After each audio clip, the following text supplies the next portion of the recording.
মানুষকে অন্ধকারের পথ থেকে আলোর পথে নিতে, কোরআনই পারে মানুষকে জান্নাতে পৌঁছায় দিতে। ঠিক কিনা? এই রমজান মাসে এত দাম কেন হলো জানেন? এই কোরআন নাজিল হয়েছে এই মাসে, এই কারণে। এ বাজান দেখবেন বিগত 11টি মাস যে মিথ্যা কথা বলে, রোজার মাসে সে মিথ্যা কথা কয় না। মিথ্যে কথা যদি মুখে আসে না, জিব্বা কেমন, এই রোজার মাস, মিথ্যে কথা বলা যাবে না। ঠিক কিনা? মুখে একটা গালিগালাজ আসলো, শোন, শুধুমাত্র রোজার মাস বলে তোরে গালি দিলাম না, খালি রোজা না যা, তারপরে দেখি তোর গোষ্ঠী নিপাত করে ছেড়ে দেব। এই রোজার মাসের এত দাম হলো কার কারণে? একটু জোরে বলেন না, একটু জোরে বলেন আল্লাহু আকবার। এ বাজার সারা রাত ওয়াজ করা লাগবে না যুবক, নামাজ পড়ো, নামাজ পড়ো, নামাজ পড়ো। সারা রাত ওয়াজ করা লাগবে না, চুরি কইরো না, ডাকাতি কইরো না। সারা রাত ওয়াজ করা লাগবে না, নামাজ পড়ো, নামাজ পড়ো, রোজা রাখো, পর্দা করো, চুরি কইরো না, এই ওয়াজ করা লাগবে না। শুধু যদি কোরআনের রাস বাংলার সংসদে কায়েম হয়ে যায়,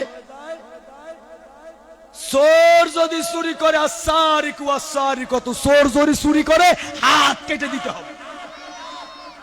কোন চোর? কেলা চোর? ওই মসজিদের জুতো চুরি করেছে, ওর হাত কাটতে হবে? না তোমার বাড়ি ছাগল চুরি করেছে, তার হাত কাটতে হবে? এই চোরের হাত কাটতে হবে না। মুফাসসিরিন ইকরাম বলেন হাত কাটতে হবে ওই চোর নেতা, যেই চেয়ারম্যান, যেই মেম্বার, যেই মন্ত্রী গরিবের টাকা চুরি করে খাবে, রাস্তার টাকা মাইরে খাবে। আমার বাংলাদেশের এই খুলনার নেতারা তো দেখছি পায়খানার সারি পর্যন্ত খেয়ে ফেলাইছে। রাস্তা বাজেট হয়েছে 100 কোটি টাকা, বাজেট হইতে 20 লাখ টাকার কাজ করে নাই। এমন পিচ ঢালাই দিয়েছে, সকালে পিচ ঢালাই দিয়ে যায়, বিকেল বেলা ব্যানের চাকার সাথে পিচ ঢালাই উঠে যায়। কি রাস্তা রে বাবা? খাইছে কিনা? চেয়ারম্যান খাইছে, মেম্বার খাইছে, এলাকার পাতি নেতা, ছাতা নেতা, বোতল নেতা সব খাইছে, সব সাথে। রাগ করলে?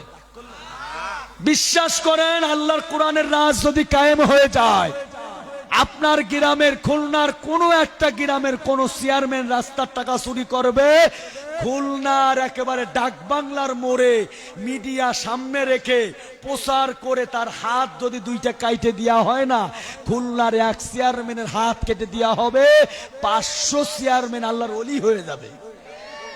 নিজের জমি বিক্রি করে খাবে, গাছের নারকেল বিক্রি করে খাবে, দেশের টাকা খাবে না। আমরা এমন একটা দেশে বসবাস করি, যেই দেশে 50 টাকার বিনিময় আমার মা বোনেরা ইজ্জত বিক্রি করে সন্তানকে দুধ কিনে খাওয়ায়। আপনি কোন সময় কল্পনা করেছেন? এই যে হোটেলে, বিভিন্ন পতিতালয়, আমার দেশের মা বোনেরা তারা দেহ বিক্রি করছে না? 50 টাকা, 100 টাকার বিনিময়। সাংবাদিক জিজ্ঞাসা করছে, মা বোন, আপনার তো সুন্দর চেহারা, আপনি স্বামীর সংসার করবেন, আপনি কেন পতিতালয়ে এসে আপনার দেহ বিক্রি কেন করছেন? এই বাংলাদেশে বড় বড় সাটাম মারো, উন্নয়ন উন্নয়ন, সাতার উন্নয়ন করেছে। আমার কথা ভালোভাবে বুঝবেন। 50 টাকার বিনিময় ইজ্জত বিক্রি করে খায়। সাংবাদিক জিজ্ঞাসা করছে, মা আপনি কেন আপনার দেহ বিক্রি করছেন? বলছে, আমার গ্রামের চেয়ারম্যানের পক্ষ থেকে কোনো সাহায্য পাই না, আমার স্বামী নাই, আমার বাচ্চাকে নিয়ে ভিক্ষা চাইতে যাই, মানুষ ভিক্ষাও দেয় না, সন্তানকে দুধ খাওয়াবো কিভাবে? আমি মা দেহ বিক্রি করে দুধ কিনে আমার সন্তানকে খাওয়াই। আমরা এমন একটা দেশে বসবাস করতাম, যেই দেশের আওয়ামী লীগের নেতারা 5 তলা বিল্ডিং এর উপর থেকে খাদ্য খাবার ডাস্টবিনে ফেলে দিত। ওই ডাস্টবিনে কুকুরের সাথে আমার দেশের গরিব মানুষগুলো ভাগাভাগি করে খাবার খেত। সেই দেশে মমতাজের মতো খারাপ মহিলা মন্ত্রী হয়, ভোট লাগে না। ভোট তো আগের রাতেই সব হয়ে যায়, মরা মানুষের ভোট হয়ে যায়। আমার কথা মেলা রাগ করছে? এমপি হইয়া, মন্ত্রী হইয়া, কলমের খোসা দিয়া দিয়া কি যে টাকা, বাজান যদি পথ আপনি পেয়ে যান, আমি একজনের কথা বলি, এই খুলনার ডিআইজি, ডিআইজি জানেন, খুলনার ডিআইজি সাহেবের একজন স্টোনো, মানে তার অ্যাসিস্ট্যান্ট, একজন ডিআইজি সাহেবের অ্যাসিস্ট্যান্ট, আমি তার মাদ্রাসায় চাকরি করেছি, তার বাড়ি হলো খুলনা বানরঘাটি, নাম বলবো না। একজন ডিআইজি সাহেবের স্টোনো, তার বেতন কতই বা হতে পারে সরকারের পক্ষ থেকে, 40,000 হোক 50,000 হোক, 500 কোটি টাকার মালিক বর্তমানে, 500 কোটি টাকার মালিক।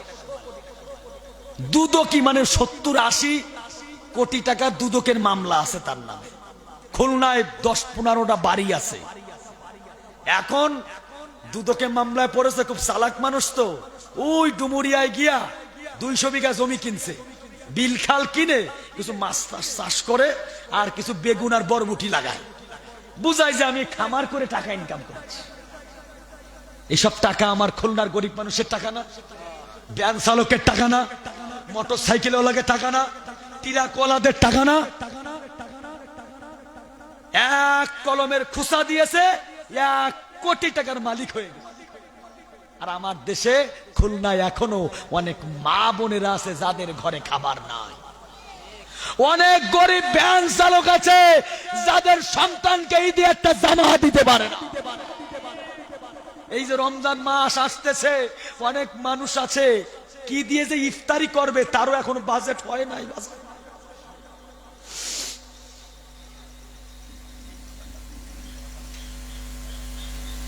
কি ইফতারি করবে রমজান মাসে? অনেকে কি করবে? আমার দেশের গরিব মানুষগুলো আর এই শয়তানগুলো বিমা লাগাই দিছে, কিস্তির ব্যবস্থা করে দিছে। ওই যে মহিলারা বিভিন্ন সমিতিতে গেলেই 50,000 টাকা পায়, কি ব্যবস্থা করে দিয়েছে। এটা ইহুদিদের চক্রান্ত। ইহুদিরা জানে যে বাংলাদেশের গরিব মানুষদেরকে খাবারের অভাব দেখাও, ওরা কিস্তি সমিতি করতে বাধ্য হবে। মানুষ ভয়ানক বিপদে না পড়লে সমিতিতে যায় না। কি বলেন বাজার? এমন ঋণগ্রস্ত হয়েছে, এমন ব্যবসায় লস হয়েছে, সমিতি ছাড়া তার আর কোনো পথ থাকে না। ও বাজান, সমিতিতে যদি চলে যায় নামাজ আর কবুল হবে? বিশ্বাস করেন ও বাজান, নামাজ কবুল হবে? রোজা কবুল হবে? দান সদকা কবুল হবে? বলবেন হুজুর আবার এই দিক গেল কেন? বিশ্বাস করেন, বাংলার সংসদে যদি কোরআনের রাজ কায়েম হয়ে যায়, এই সমিতি সব বন্ধ হয়ে যাবে। এলাকার আলেমরা যদি মেম্বার হয়, চেয়ারম্যান হয়, কে গরিব আছে তার ব্যবসা বাণিজ্য করার জন্য দোকানের ব্যবস্থা করবে, অটোর ব্যবস্থা করবে, তার রিজিকের ব্যবস্থা হালাল ভাবে কিভাবে বর্জন হবে এই খোঁজ খবর একজন হাফেজে কোরআন নিবে, একজন আলেম নেতা নিবে। তোমার ওই সুদখোর, গাঁজাখোর, মদখোর, ওই নারীখোর, ওরা কোনোদিন এই খোঁজ খবর নিবে না। ওদের টার্গেট থাকবে 17 বছর খেতে পারি নাই, এখন কিভাবে নিজের পেট ভারী করা যায়। ভুল বললাম নাকি? বিএনপি চায় নির্বাচন, জামাত ইসলামী চায় সংস্কার, সমন্বয়করা চায় বিচার। আমাদের তিনটাই দরকার। কয়টাই দরকার? প্রথমে দরকার বিচার। এগুলোর বিচার করে না কেন? সুযোগ তো আমরাই করে দিচ্ছি। কয়টার বিচার করতে হবে? যারা ওই যে রাতের অন্ধকারে লাইট বন্ধ করে বিরাস ফায়ার করে হত্যা করেছে মাদ্রাসার ছাত্রদের, এই ভিডিওগুলো বের করে এই যে পুলিশগুলা এবং এই যে পুলিশদের অফিসারদের অর্ডার কে দিয়েছে, তাই যদি হাসিনা পর্যন্ত যায়, আগে হাসিনার ফাঁসি দিতে হবে। ঠিক কিনা বাজান? কয়েকটার ফাঁসি দিয়ে দেন। গোপালগঞ্জ একেবারে মনে করতেছে সব কম্বলের তলে আছে, মাটির তলে ফলানো শুরু করবে সব। মানে ওইটা না, মানে উপরে আর ঘরবে না। এখনো বুক ফুলে ওরা হাঁটে, কোন লজ্জা শরম নিয়ে। আর এই যে মহিলা, এই মহিলা তো একটা অভিনেতা, ও আজকেও নাকি লাইফে আসবে। ও প্রথমবার লাইফে আসলো, তাতে কি হলো? 32 কল্পনাও করতেছে না যেই 32 তলা ছিল তাদের কাবা ঘর, কথা কয় না। 32 সালা ছিল আওয়ামী লীগের কি ঘর? কাবা ঘর। বোঝেন না, যেমন নেতা তার তেমন সাগরেদ। হারুন, ডিবি হারুন, ও তো 1 নাম্বার লুচ্চা। ওর মতো বদমাশ এই পৃথিবীতে আর একটা না। ও খালি নায়িকা মাহিয়া মাহি, পরিমণি, অপবিশ্বাস, সুন্দর সুন্দর নায়িকাকে দাওয়াত দিয়ে দিয়ে ভাতের হোটেল খুলেছে। আর মামুনুল হক, রাফিকুল ইসলাম মাদানি, আমির হামজাকে আয়না ঘর বানায় আটকায় রেখেছে। রাফিকুল ইসলাম মাদানিকে ধরে ছোট মানুষ, ওর সামনে একজন মহিলাকে ভাড়া করে এনে ন্যাংটা করেছে। মহিলাকেও ন্যাংটা করেছে, একজন কোরআনের আলেমকে ন্যাংটা করেছে। এই হারুন ন্যাংটা করে ভিডিও করে, এইবার কর, তুই যদি না বলিস এই হেফাজতের নেতা কিডা কিডা আছে সরকার বিরোধী, তাকে নাম ক, কারা কারা সরকার বিরোধী বক্তব্য দেয় নাম ক, আর নয় এই ভিডিও গোটা জাতির কাছে প্রকাশ করব। কি ভয়ানক পরীক্ষা হয়েছে, আমার আল্লাহ সহ্য করতে পারে নাই। আল্লাহ কয় আমার আলেমের সাথে তুই বিয়াদবি করো। জাতির সামনে একেবারে হারুনের সদরঘাট ফাঁস করে দিছে আল্লাহ। ওর সদরঘাট ফাঁস করে দিয়েছেন কে? শয়তানের বাচ্চাকে। তারপরও লজ্জা নাই, লজ্জা শরম বলতে কিছু নাই। মারে না কেন আমি বুঝি না, দালালি শেষ নাই। আমার খুলনায় এখনো দেখি উড়ে দালাল ভরে গেছে ভাইজান। বটিয়াঘাটায় দালাল ভরে গেছে, লক্ষ্মী খোলায় দালাল ভরে গেছে, বানরঘাটে দালাল ভরে গেছে। এগুলারে ধরে ধরে পিঠায়, শোনেন পিটানো হবে কে? ওই যে প্রধানমন্ত্রী একবার ভাষণ দিল, প্রথম ভাষণেই তো একেবারে সেনাবাহিনী একেবারে টঙ্গি পাড়া যাইয়া পাশা এমন পিটান পিটায় লাল বানাইছে। আমি ওই গিলেতলা পার্কে গেছিলাম, ওই বুনো কিছু বান্দর আছে না, বুনো বান্দরের পাশা যাইলাম, একেবারে লাল টক টক লাল হয়ে গেছে। এই গোপালগঞ্জের এইগুলার পিঠে পাশা একেবারে ওইরকম লাল বানায় ফেলছে। কথা বলেন না কেন? বেশি বাড়াবাড়ি করবা, খুলনার মানুষ ধরে ধরে পিটাবে। একেবারে ভালো, একেবারে ভালো হয়ে যেতে হবে। তাহলে আমার ভালো লক্ষ্য করেন, দিন প্রতিষ্ঠার আন্দোলন করার জন্য আমার নবী মার খেয়েছে। আপনি আপনার আমার উপরে বিপদ আসবে, আসবে না? পরীক্ষা আসবে, ভয় দেখানো হবে, চাকরি চলে যাবে, বাড়ি ছাড়া হতে হবে, স্ত্রী হারা হতে হবে, সন্তান হারা হতে হবে, জমি হারা হতে হবে। কিন্তু দালালের কাছে মাথা নত করা যাবে না। রাজি আছেন? রাজি আছেন? আমরা লাউ খাওয়া সুন্নাত, কদু খাওয়া সুন্নাত, মিষ্টি খাওয়া সুন্নাত, এই সুন্নাত আমরা ভালোই মানি। কিন্তু আমার নবী দিন প্রতিষ্ঠার আন্দোলন করতে গিয়া 27টা যুদ্ধে ওপেন সেনাপতির দায়িত্ব পালন করেছেন। এখন আপনি কি বলবেন? আপনি অনেকে আপনারা বলবেন ওই বাহির থেকে মাইকের আওয়াজ শুনছে, অনেকে বলছে এই হুজুর কি আর ওয়াজ খুঁজে পায় না, রাজনীতি করছে কেন? তুই এদিকে রাজনীতি আছে কিনা তোরা দেখাই। আল্লাহ নবী রাজনীতি করে নাই, নবীজি মক্কা বিজয় করে নাই, মক্কার প্রেসিডেন্ট আল্লাহ নবী হয় নাই। আমরা হুজুররা কি ক্ষমতায় একদিন যাব না? আগামীর পৃথিবী হুজুররা রাজ করবে, সময় একদিন আর শুধু সময়ের অপেক্ষা। এই বাংলাদেশের প্রধানমন্ত্রী একদিন হবে একজন কোরআনের হাফেজ। এই বাংলাদেশের একজন মন্ত্রী হবে কোরআনের হাফেজ, একজন ডিসি একজন ওসি হবে কোরআনের হাফেজ। সেদিনই তো কপাল খুলে যাবে। এজন্য হাফেজ বানাতে হবে, হাফেজ বানাতে হবে। আমি শুনলাম এই মাদ্রাসায় ছাত্র নাকি 3 জন, 2.5 জন। এক সময় এই মাদ্রাসায় ছাত্র 50 জন 60 জন ছিল, ঠিক কিনা বাজার? আমি হাতে পায়ে ধরে বলে যাই, একটা এলাকায় একটা হাফিজিয়া মাদ্রাসা মানে ওই এলাকার জন্য একটা রহমত, বরকত। আপনি রাতে বাড়িতে ঘুমিয়ে থাকেন, কিন্তু মাদ্রাসার হাফেজে কোরআনেরা রাতে ঘুমায় না।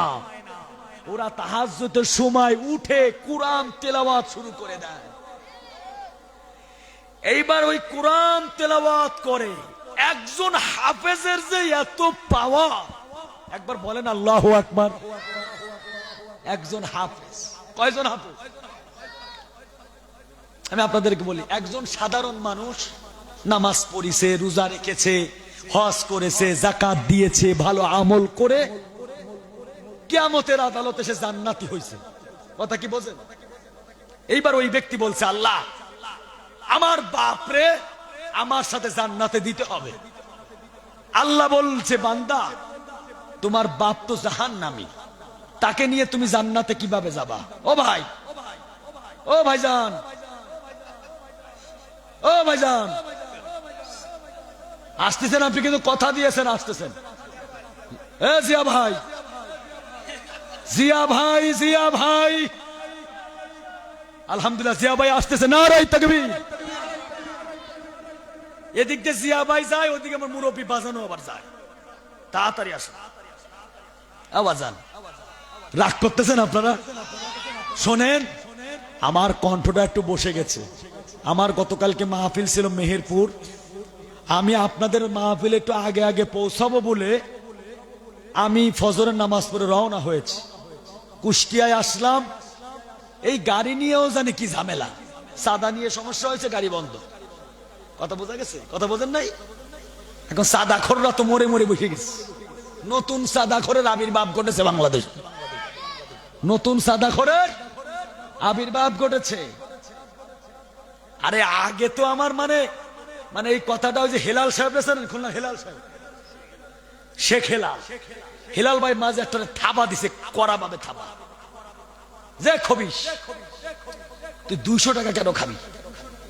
একজন টিরাকালার কাছ দিয়ে মানে 200 টাকা কেন খাবি? 2000 খা।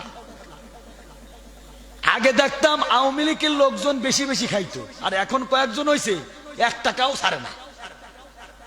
বুঝতে পারলাম না কথা। আমার কলিজার ভাই, কষ্ট লাগে। আল্লাহ দ্বারা হিসাব দেওয়া লাগবে না, আল্লাহর কাছে হিসাব দেওয়া লাগবে না। এই যে হাফেজ, হাফেজ হতে পারে নাই, সাধারণ মানুষ জান্নাতের টিকিট পাইছে, সার্টিফিকেট পাইছে। এখন ওর ইচ্ছা, আল্লাহ আমার বাপকে আমি সাথে নিয়ে জান্নাতে যাব। এইটা আমার এক উস্তাদের মুখে শোনা, কুরআন হাদিসের কথা না, বুঝানোর জন্য, বুঝেন? এইবার আল্লাহ বলছে, ফেরেশতা কি আর করা যাবে, যেহেতু জান্নাতি, তোর বাপরে দাও। বাপের টিকিট হলো জাহান্নামের টিকিট। বাপরে কইছে, বাবা শোনো, আমার মাজা শক্ত করে ধইরো, ফুলসিরাত পার হওয়া লাগবে, মাজা কি কইরো? শক্ত করে ধইরো। এইবার যখন ফুলসিরাতে পা দিয়েছে, ও তো জান্নাতি, বিজলির আকারে চোখের পলক, বিজলি আকাশে বিদ্যুৎ চমকায় না, 1 সেকেন্ডের কমে বিজলি, চোখের পলক, চোখের পলকে 500 বছরের রাস্তা পার হয়ে গেছে। তাকায় দেখে পিছনে বাপ নাই, বাপ গেছে জাহান্নামে ভই। এইবার জান্নাতের দরজার সামনে দাঁড়ানো। এখন ফেরেশতা বলছে, আপনি জান্নাতে চলেন। আমার বাপ কই? কয় তোমার বাপ তো জাহান্নামে পড়ে গেছে। আমার বাপরে ছাড়া আমি জান্নাতে যাব না। ফেরেশতাকে আল্লাহ কোন বিপদে ফেললাম? উঠা জাহান্নাম থেকে। সুবনি একটা খাইছে বাপ, জাহান্নাম থেকে টেনে উঠাইছে। এক সুবনি খেয়ে বাপের চেহারা ফিরাউনের মতন হয়ে গেছে। মানে বাপের চেহারা আর চেনা যাচ্ছে না, পুরে টুরে চেহারা হয়ে গেছে, ভয়ানক কুকুরের মতো চেহারা হয়ে গেছে। জাহান্নামী যারা হবে, অনেকে চেহারা কুকুরের মতো হবে, অনেকে চেহারা শুকরের মতন হবে, জন্তু জানোয়ারের মতো চেহারা হয়ে যাবে, মানুষের চেহারা থাকবে না। আর জান্নাতে যারা যাবে, কালো মানুষ ইউসুফ নবীর মতো সুন্দর হয়ে যাবে। সুবহানাল্লাহ, তো আসতে বললাম। কালো মানুষ ইউসুফ নবীর চাইতে সুন্দর হয়ে যাবে। একজন মানুষের দাম ফেরেশতার চাইতে দামি আল্লাহর কাছে। কোন মানুষের দাম? যেই মানুষটার কলব হলো বেলালের মতো, যেই মানুষটার কলব হলো আবু বকরের মতো, যেই মানুষটার কলব হলো হযরত ওমরের মতো। বাবাকে চিনছে না, সন্তান বলছে তুমি কে? বাপ কয় আমি তোর বাপ। তুমি কে? তোমার আমি চিনি না। বাপকে আর জান্নাতে নিয়ে যেতে পারলো? আর একজন মাদ্রাসার কোরআনের হাফেজ, তার পরিবারের 10 জন ব্যক্তি, কয়জন? মা বাবা, দাদা দাদি, নানা নানি, মামা মামি, এইরকম 10 জন, যাদের জাহান্নামের সার্টিফিকেট আল্লাহ দিয়ে দিয়েছে। কোনোভাবেই তাদের জান্নাতে যাওয়া সম্ভব, কথা কয় না, সম্ভব না। একজন হাফেজ ওই রকম 10 জন ব্যক্তিকে সুপারিশ করে জান্নাতে নিয়ে যেতে পারবে। সুবহানাল্লাহ। তো আসতে বললেন 10 জন। শুধু তাই নয়, একজন হাফেজের আল্লাহ এত ক্ষমতা দিবে, কিয়ামতের আদালতে আল্লাহ বলবে হাফেজ তুই কোরআন পড়। হাফেজ কোরআন পড়া শুরু করবে, 6666 আয়াত পড়বে, 6666 তালা হয়ে যাবে। ওই 6666 তালার উপরে দাঁড়াবে। তার এবার ওই চোখের নজরে তার যত আত্মীয় স্বজন, ভাই বিরাদার, বন্ধু বান্ধব, যেই মাদ্রাসায় পড়েছিল, ওই মাদ্রাসার সভাপতি, ওই মাদ্রাসার ক্যাশিয়ার, ওই মাদ্রাসার সেক্রেটারি, যাদের উসিলায় সে হাফেজ হয়েছে, এই হাফেজকে যে একটা টুপি দিয়া সহযোগিতা করেছে, একটা রুমাল দিয়া সহযোগিতা করেছে, একটা কোরআন দিয়া সহযোগিতা করেছে, লজিং রেখে দুমুঠো খাবার দিয়ে সহযোগিতা করেছে, আমার আল্লাহ তাদেরকেও জান্নাত নেওয়ার সুযোগ করে দিবে। ও বাজার, এই মাদ্রাসাটা এক সময় খুব চালু ছিল, বন্ধ হয়ে যাচ্ছে প্রায়। আপনি মারা যাবেন, শোনেন এবার যান, আপনি মারা যাবেন, আমি যদি জিজ্ঞাসা করি আপনার নাম কি, বলতে পারবেন? বাবার নাম কি বলতে পারবেন? দাদার নাম কি বলতে পারবেন? দাদার দাদার নাম কি বলতে পারবেন? দাদা পর্যন্ত মানুষ ভুলে যায়, তা সেই সিরিয়ালটা কি আপনার আমার হবে না? আপনি আমি কি দাদার দাদা একদিন হব না? কবরে থাকবো, আমার নামই কেউ মনে রাখবে না, আমার বংশের লোকগুলোই নাম মনে রাখবে না। জমি রেখে গিয়েছি, কোটি কোটি টাকার সম্পদ রেখে গিয়েছি, বাড়ি রেখে গিয়েছি, আপনার বংশধরের আপনার নামটা পর্যন্ত ভুলে যাবে। কিন্তু এই মাদ্রাসাটা যদি আপনি করে যেতে পারেন, কোনোভাবে যদি সহযোগিতা করেন, এই মাদ্রাসা কিয়ামত পর্যন্ত থাকবে। এক সময় চালু ছিল, হয়তোবা এখন অবস্থা একটু ঢিলা, কিন্তু ইনশাআল্লাহ চাঙ্গা হবে কিনা, পরিবেশ তৈরি হবে কিনা। এত সুন্দর একটা জায়গা সভাপতি সাহেব, এত এইটা মনে একটা ঈদগাহ মাঠ, এলাকার ভিতরে এত সুন্দর পরিবেশ। অবাজান পাও দুখান ধরে বলে যায়, আমি তো আপনাদের সন্তান, পাও দুটো ধরে বলে যায়, আমি শুনেছি মাদ্রাসার কি সমস্যা আছে, আপনারা গ্রামের মানুষ ভালো জানেন, আমি জানি না। এক জায়গায় আপনারা বসুন, মসজিদে জুমার দিন বসে সবাইকে নিয়ে একটা কমিটি করুন, পূর্বে যারা আছে তাদেরকে সাথে নেন, সবাইকে সাথে নেন, মুরব্বীদেরকে একটা উপদেষ্টা কমিটি বানায় দেন। জি বাজান বলেন। হ্যাঁ আলহামদুলিল্লাহ, আলহামদুলিল্লাহ, আলহামদুলিল্লাহ। বসো, আরেকটা আছে এই মাদ্রাসায় দিয়ে দিবা, বসো। এনে না দিলে হয়নি, হয় জায়গা দেওয়া লাগবে। বসো বসো বসো, ঠিক আছে, আল্লাহ কবুল করুন, বলি আলহামদুলিল্লাহ। বাজান আমার, আজ পর্যন্ত কি দেখেছেন কোন মসজিদের ইমাম সাহেব বাবা বেঁচে আছে বৃদ্ধাশ্রমে রাখি আইছে? দেখাতে পারবেন? ইমাম সাহেব, মাদ্রাসার হাফেজ সাহেব বেতন পায় কম, কিন্তু তার বাবা ডাল ভাত খেলেও খুব বুক ফুলিয়ে বলে আমার সন্তান অমুক মাদ্রাসার মুহতামিম, অনেক মসজিদের ইমাম।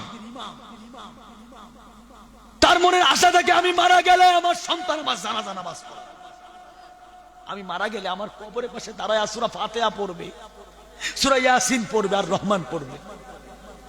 আর সন্তানকে যদি পড়ান হাট্টিমা টিম টিম মাঠে পারে ডিম, খারা পাঁচটা সিং হাট্টিমা টিম টুম,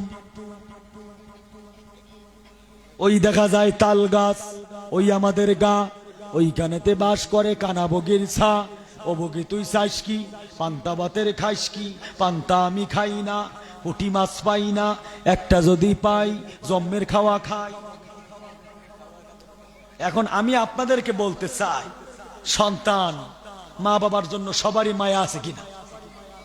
কবরের কাছে দাঁড়ায় যদি বলে আল্লাহ আমার বাবা জীবনে মাদ্রাসায় পড়ায় নাই, কোরআন শিখায় নাই, তাল গাছে সরা, কচু গাছে সরা, বেল গাছে সরা পড়ছি, এখন কবরের পাশে দাঁড়ায় যদি কয় ওই দেখা যায় তাল গাছ ওই আমাদের গা, ওইখানেতে বাস করে কানা বগির ছা, আল্লাহ যা সব হয়েছে আমার বাবার কবরে তুমি পাঠায় দাও। ফেরেশতারা কবে জুতা আন বাইরন শুরু করোর বাপু, রাগ করলেন? আর ওই মাদ্রাসায় পড়াবেন, পড়াবে সকাল বেলায় ওই দেখা যায় কবরস্থান, ওই আমাদের ঘর, ওইখানেতে থাকতে হবে সারা জীবন ভর।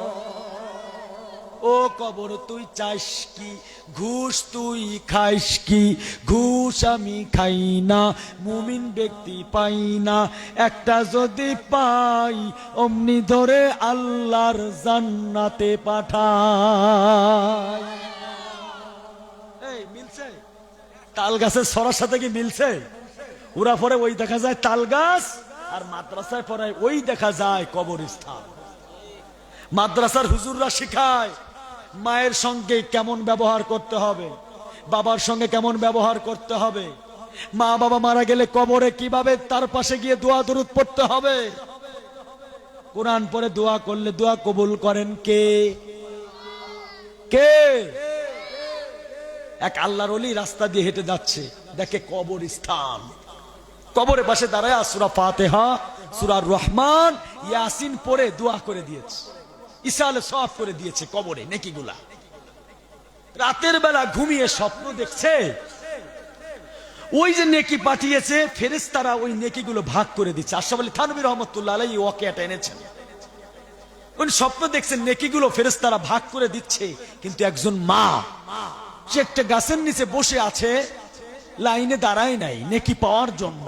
জিজ্ঞাসা করলো মা আপনার কি নেকির প্রয়োজন নাই? বলছে আমার নেকির প্রয়োজন নাই, আমার একটা কোরআনের হাফেজ আছে, আমার ছেলে, ও একটা দোকানদারি করে, কোরআন পড়ে, সব সময় কোরআন পড়ে, আর আমি মায়ের জন্য দোয়া করে, আল্লাহ আমাকে কবরে খুব ভালো রেখেছে। কয়েক মাস পরে ওই আল্লাহর ওলি ওই কবরে পাশ দিয়ে আবার যাচ্ছিলেন, আবার সূরা ফাতিহা, সূরা রহমান, ইয়াসিন পড়ে সওয়াব ইসালে সওয়াব করে দিলেন। স্বপ্ন দেখলেন ফেরেশতারা আবার ওই নেকি ভাগ করছে, কিন্তু মহিলা লাইনে দাঁড়ায় কান্নাকাটি করছে, চিৎকার মেরে বলছে আমাকে লাইনের আগে যেতে দাও, আমার একটা নেকি দরকার। আল্লাহর ওলি বলছে মা আপনি কাঁদছেন কেন? মহিলা বলছে হুজুর আমার দুনিয়াতে আহলে পরিবারের মধ্যে আমার জন্য দোয়া করার মতো কেউ নাই, যারা আছে তারা আমাকে ভুলে গিয়েছে, নামাজি পড়ে না, রোজাই রাখে না, একটা মাত্র সন্তান কোরআনের হাফেজ ছিল যে আমার জন্য দোয়া করত। এই কয়েকদিন হলো সন্তানটি ইন্তেকাল করেছে, আমার কবরে নেকি পাঠানোর মতো আর কেউ নাই, তাই আমি কাঁদছি, আমার আযাব হচ্ছে কবরে। আল্লাহর ওলি পরের দিন বাজারে গেলেন, খোঁজ খবর নিয়ে দেখলেন সেই হাফেজে কোরআন ইন্তেকাল করেছে। ও বাজান, এই মাদ্রাসা কি প্রয়োজন? প্রথম প্রয়োজন মাদ্রাসার সংস্কার, মূল হলো প্রথম এলাকাবাসীর সবার এগোতে হবে। রাজি আছেন? এই যে রাজি নাই, রাজি আছেন? এই আগামী শুক্রবার হোক, কোনো একদিন তারাবি নামাজের পরে হোক, আমার মুহিবুল্লাহ ভাইকে নিয়ে বসে একটা কমিটি করবেন, সবাইকে দাওয়াত দিবেন। কমিটি করে এলাকার ভিতরে মাদ্রাসার কোথায় কি সংস্কার আছে রং টং করে, ছাত্রদের বসার ব্যবস্থা কি প্রয়োজন আছে করে, মাদ্রাসার সার্কুলার প্রচার প্রসারের জন্য সাইনবোর্ড প্রচার করে, যার যেই ছেলে মেয়ে এলাকায় আছে, নাতি আছে, তাদেরকে মাদ্রাসায় পড়ানোর ব্যবস্থা করবেন। লজিং যদি প্রয়োজন হয়, আমি শুনেছি এলাকার মানুষ, এই মাদ্রাসা ছাত্ররা নাকি লজিং খায়। কি খায়? লজিং খায়। বাজান, আপনার পরিবারে 5 জন, আমি মনে করি একটা পরিবারে 5 জনের জন্য যে রান্না হয়, 5 জনের খাবার, একটা ছোট বাচ্চা, তার জন্য আর বেশি রান্না করা লাগে না, ওই 5 জনের খাবার দিয়েই তার পেটটা চলে যায়। ঠিক কিনা বাজান? এরকম কেউ কি আছেন যে হুজুর মাদ্রাসায় ছাত্র যদি আসে, ইনশাআল্লাহ আমি একটা ছাত্র লজিং রাখবো? একজন একটু একটা হাত দেখান তো, তাহলে আমার কলিজাটা ঠান্ডা হবে যে হুজুর এই আলহামদুলিল্লাহ বলে আলহামদুলিল্লাহ। 2 জন হাত উঁচু করেন, 3 জন, 4 জন, 5 জন, 6 জন, 7 জন, 8 জন, 9 জন, 9 জন পাওয়া গেছে। এই হাবিবুল্লাহ ভাই, 9টা লজিং হয়ে গেছে, বলেন আলহামদুলিল্লাহ। একটু নামগুলো রাখেন, খাতা কলম আনেন। আরে খাতা কলম আনেন না। ইনশাআল্লাহ শোনেন বাজান, একজন কোরআনের হাফেজকে আপনি ঘরে খাবার খাওয়াই দেখেন, আপনার খাবারের ভিতরে যদি বরকত না হয়, আমার মোবাইল নাম্বার রেখে দেন, পরের মাসে আপনি ফোন দিয়ে বলবেন হুজুর আমি হাফেজে কোরআন ঘরে খাওয়াই, আমার বরকত কমে গেছে। কমবে না বাজান, বিশ্বাস করেন। কোন দিক থেকে যে আল্লাহ আপনার রিজিক বাড়াই দিবে আপনি বুঝতেও পারবেন না। আলহামদুলিল্লাহ। ব্যান চালান, দেখবেন যা নিয়াত করেছেন আজকে 500 টাকা ইনকাম করব, দেখবেন 700 টাকা হয়ে গেছে। আল্লাহ বরকত বাড়াই দিবে। 7 জন ভাই নাম উঁচু, হাত উঁচু করেছিলেন। 9 জন, 9 জন। আর কয়জন হবে না ইনশাআল্লাহ? আছে? আর কেউ আছে? শহীদ ভাই কই? শহীদ ভাই